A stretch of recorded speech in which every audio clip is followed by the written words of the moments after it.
नवविहार times YouTube channel के इस मंच पे मैं प्रेमेंद्र कुमार मिश्रा आप सभी दर्शकों का स्वागत करता हूं। हमारे साथ हैं नवविहार टाइम्स के प्रधान संपादक हमारे मित्र कमल किशोर जी, और आज हम लोग चर्चा करने वाले हैं काराकाट संसदीय क्षेत्र के बारे में, जहां अंतिम चरण का चुनाव होने वाला है और जो पूरे बिहार में सबसे हॉट सीट बना हुआ है। क्या कमल जी?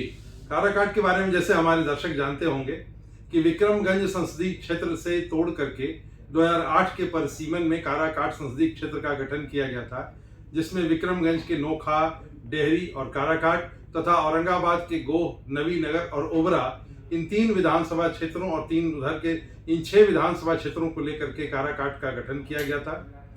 जब से काराकाट का गठन हुआ है तब से लगातार एनडीए यहाँ पर काबिज है। सबसे पहले यहाँ के सांसद उपेंद्र महाबली सिंह जी थे, दूसरे सांसद उपेंद्र कुशवाहा हुए और तीसरे सांसद महाबली सिंह जी हुए। इस बार क्या सिनेरियो है, अभी कमल किशोर जी वहां से घूम के आए हैं काराकाट से, और इनका जो पैतृक घर है वो भी काराकाट में है। वैसे मेरा घर भी काराकाट क्षेत्र में ही पड़ता है, लेकिन कमल किशोर जी भी लगातार सर्वे कर रहे थे काराकाट का। क्या कमल किशोर जी बताइए, क्या सिनेरियो लग रहा है वहां का? पहले तो हम लोग जानते हैं कि काराकाट क्षेत्र जो है पूरे बिहार में विशिष्ट क्यों है। देखिए, यह जो संसदीय क्षेत्र बना है, 2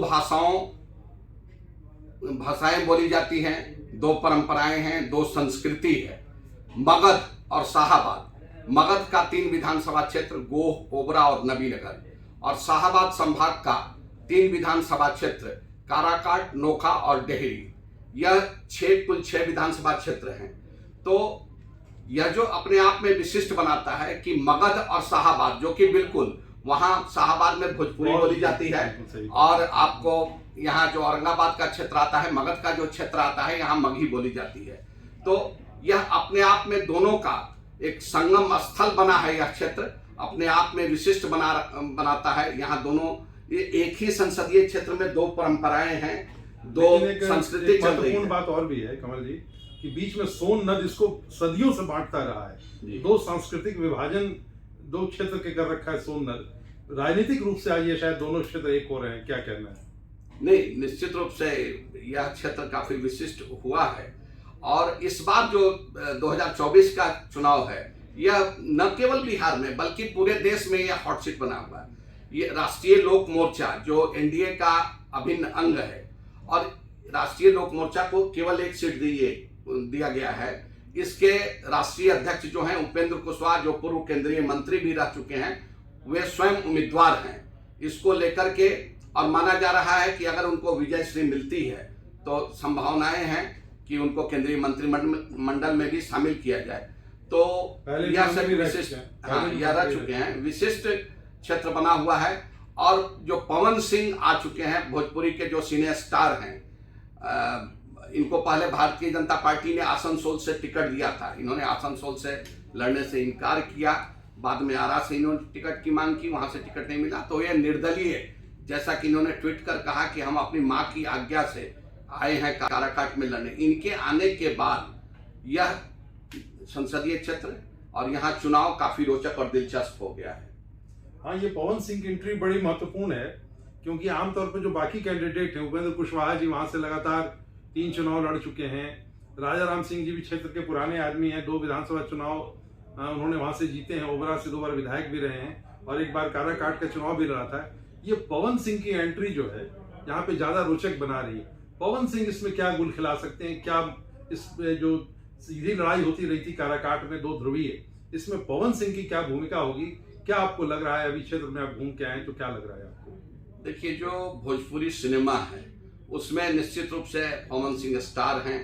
भोजपुरी के जो दर्शक हैं उसमें उनकी मांग अधिक है। भोजपुरी के जो सिनेमा के दर्शक हैं उन्हें पसंद करते हैं। तो जब काराकाट संसदीय क्षेत्र में उनका आगमन हुआ तो जगह जगह जो उनकी शुरू में सभाएं, एक तरह से नुक्कड़ सभाएं या रोड शो हो रहा था, तो काफी भीड़ उमड़ी। लोग उनको देखने के लिए, महिलाएं, युवक और अन्य सारे लोग भी काफी संख्या में आए। तो इसको देख करके लग रहा था कि उनके साथ बहुत सारे लोग हैं, लेकिन ऐसा होता नहीं है। जो चूंकि फिल्मी स्टार कलाकार होते हैं उनको देखने के लिए, लेकिन वह वोट में कितना बदल पाएगा यह देखा। बिहार में जो राजनीति है इसको आप बहुत सीधे सीधे समझिए।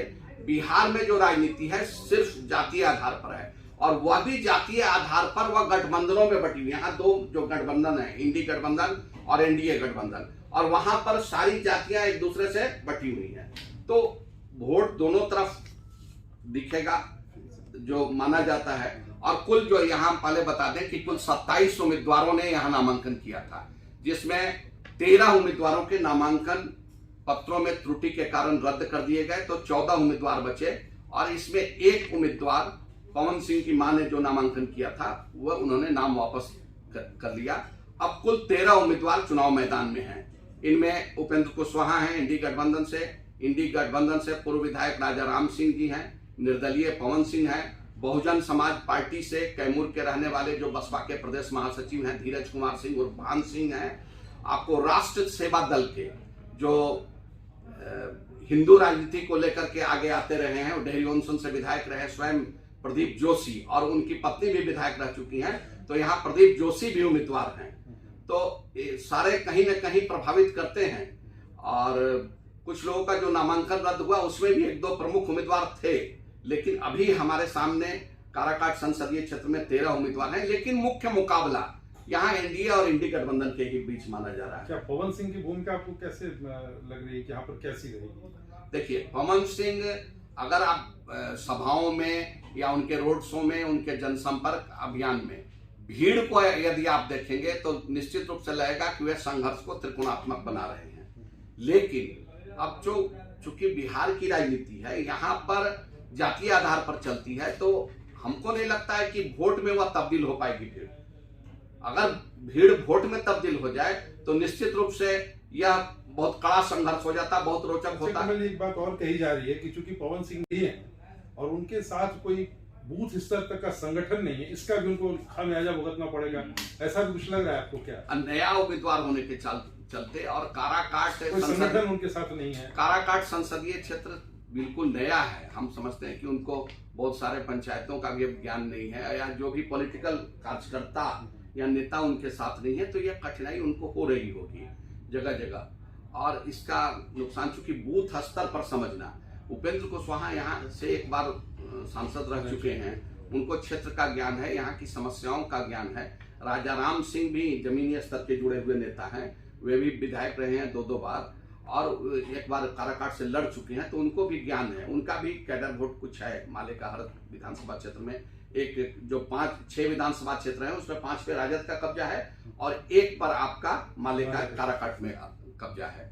तो इसको अगर संगठन और कार्यकर्ताओं के हिसाब से देखिएगा तो भी यहाँ मुकाबला जो है सीधे सीधे इंडिया गठबंधन और आपको एनडीए के बीच है। अच्छा, अभी आपसे चर्चा हो रही थी थोड़ी देर पहले, तो पावर स्टार के अगेंस्ट में भाजपा ने अपने पूरे पॉलिटिकल स्टारों को उतार दिया है, जो सुपर स्टार उतार दिए राजनीति के।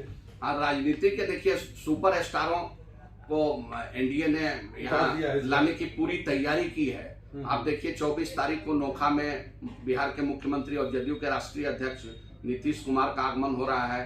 प्रधानमंत्री नरेंद्र मोदी खुद डेहरी ऑन सोन में 25 मई को सोरा हवाई अड्डे पर सभा करने आ रहे हैं। जेपी नड्डा जो भाजपा के राष्ट्रीय अध्यक्ष हैं, दाऊद नगर में उनकी सभा होने वाली है। और सबसे बड़ी बात है कि जो राजपूत बहुतायत क्षेत्र है, जिस जाति से पवन सिंह आते हैं, उनके पक्ष में जो कुछ राजपूतों के युवा वर्ग का वोट आ रहा है, उसको काटने के लिए यहाँ भाजपा के जो फायर ब्रांड नेता हैं और यूपी के मुख्यमंत्री हैं योगी आदित्यनाथ, उनको लाया जा रहा है। और संभावित है कि उनकी सभा नबीनगर में होगी।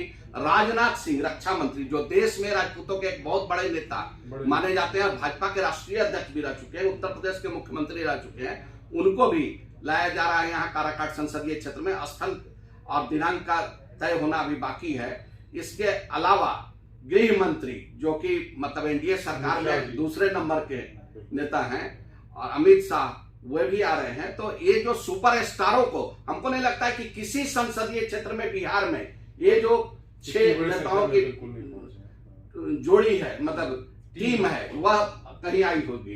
तो यह काराकाट तो स्वयं अपने आप में विशिष्ट हो रहा है, और इससे इसको लेकर के लग रहा है कि एनडीए भी इसको बहुत महत्वपूर्ण मान रहा है। इन रैलियों के बाद आपको क्या लग रहा है कि सारा भ्रम दूर हो जाएगा या तस्वीर ज्यादा साफ हो जाएगी? क्या लग रहा है आपको? नहीं, इसका तो निश्चित प्रभाव पड़ेगा। आप इसको इनकार नहीं कर सकते कि यहाँ नरेंद्र मोदी स्वयं आ रहे हैं, योगी आदित्यनाथ की सभा होगी, राजनाथ सिंह की सभा होगी, आपको अमित शाह की सभा होगी। इसको आप इनकार नहीं कर सकते कि उनका प्रभाव नहीं है। ये तो राष्ट्रीय स्तर के नेता हैं। नीतीश कुमार खुद, जो कि मतलब बिहार के बड़े नेताओं में एक नंबर नेता में हैं, और उनके पास अपनी जाति के अलावा अन्य भी पिछड़ी जाति का 55 अन्य वोट भी है, तो कहीं ना कहीं प्रभावित करेंगे। और एनडीए कुशवाहा भी स्वयं चूंकि पूरी ताकत से एक चीज माना जाता था कि उपेंद्र कुशवाहा के पक्ष में ज्यादा काम करते नजर आए थे पिछले अपने कार्यकाल में, लेकिन इस बार उनको लगा कि हमने गलती की है। जगह जगह उन्होंने कहा भी कि हमने माफी मांग ली है और मांग रहे हैं कि हमसे कोई गलती होगी, और वे इस बार अन्य जो एनडीए के वोट के जातिगत आधार के वोट हैं उनके घर जा रहे हैं और सबको मिलाकर चलने की यह बदलाव आया है उपेंद्र कुशवाहा में। उधर से भी तो कुशवाहा है, राजाराम जी भी कुशवाहा है। हाँ, देखिए, उपेंद्र कुशवाहा बिहार के जो कुशवाहा के सबसे बड़े नेता माने जाते हैं। यहाँ तक कि जो भाजपा के प्रदेश अध्यक्ष हैं सम्राट चौधरी, अगर देखा जाए तो उपेंद्र कुशवाहा उससे भी कुशवाहों के बड़े नेता हैं। तो यहाँ हमको जो लगता है, मैंने जो क्षेत्र का दौरा किया, दाऊद नगर, नबी नगर, यहाँ कुशवाहा का 80% से अधिक वोट उपेंद्र कुशवाहा के पक्ष में जाएगा, और राजाराम सिंह 10-15% ओबरा विधानसभा क्षेत्र में वो प्रभावित करेंगे। 2 बार विधायक रहे हैं, तो वो वोट उनको मिल सकता है। आप भी प्रेमेंद्र कुमार मिश्रा जी बिहार के जाने माने पत्रकार हैं, वरिष्ठ पत्रकार हैं, और राजनीति की गहरी समझ रखते हैं।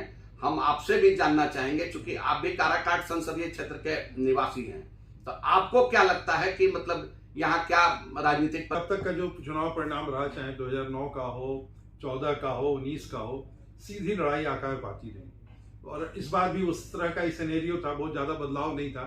पवन सिंह के आने से थोड़ी सी चर्चा ज्यादा हो गई इस क्षेत्र की, क्योंकि वो फिल्मों से जुड़े हुए हैं, उनका अपना ग्लैमर है, अपनी एक फैन फॉलोइंग उनकी है। और ये बात आप जो कह रहे थे कि फैन फॉलोइंग को वोटों तक तब्दील करना अभिनेता ने नहीं किया।